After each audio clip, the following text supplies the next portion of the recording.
Peggy 16. Sega.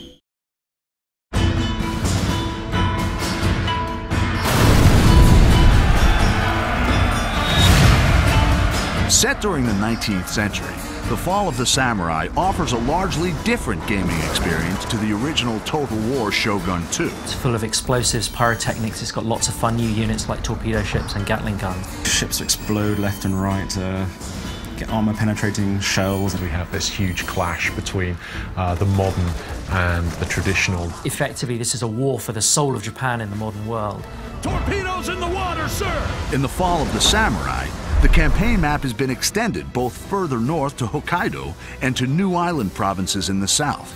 Ultimately, at the end of the Boshin War, the shogunate forces were chased by the imperial forces into Hokkaido, forming the Izo Republic, which was kind of the last stand of the shogunate forces. The campaign map has been reimagined to reflect the new time period, with steam railways making their first appearance in a Total War game.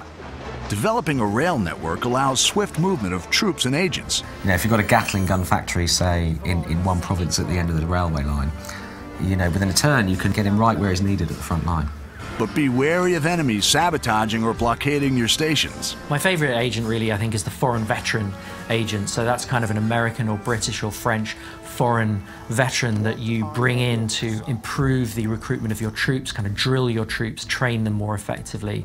And they can also challenge other agents to single combat. Well, I will defend my honor. The American, British, and French nations play an important part in the struggle for victory. Japan was rich in natural resources and obviously trade opportunity. The Americans were very keen on tapping this potential. You know, a bunch of Americans turn up and say, you will trade with us, and back it up with some gunboats. The construction of trading districts for Western powers will give you access to devastating units and advanced technology. The Industrial Revolution and the Enlightenment that took many, many decades in the West gets condensed into 2 or 3 or 4 short decades in Japan. You know, in about 30 years, it's one of the most advanced industrial nations in the world.